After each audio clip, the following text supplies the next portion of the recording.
Hola amigos, nuevamente aquí tratando de darles un tip a aquellos que tienen motores o clientes con camiones o camionetas F Series de la Ford, 250, 350, 450, 550 con el motor 6.0. Les voy a dar un tip para aquellos que no son mecánicos, y para los que no son, pues no necesitan absolutamente nada de mí.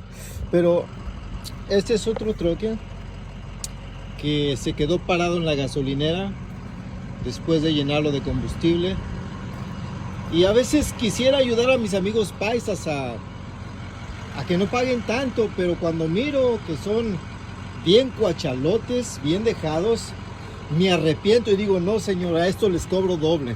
Miren, para empezar, dice que avienta mucho humo. Pues los clamps no estaban bien instalados. Bueno, ya los removí, pero eso no es mucho problema porque hay troques echando humo.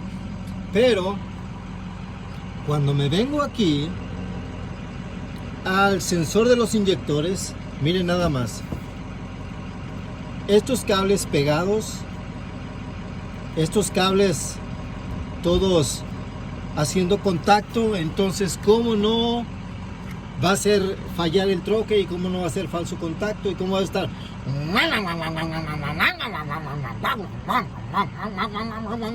Así son los troques Ford, así hacen. Y este es el problema. Demasiados, aquí no cerraron bien los clamps, allá tampoco.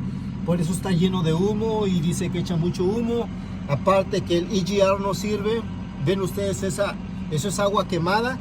Es porque aquí este empaque que va aquí en esta área no lo instalaron bien. Se ve que a esta troca le hicieron un servicio, pero no instalaron bien el empaque y por eso está liqueando agua.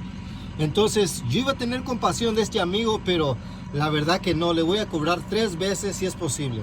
Bueno, es broma, pero a ver si les sirve de algo, amigos que tienen ese tipo de troques con el 6.0 Ford F Series con el 6.0.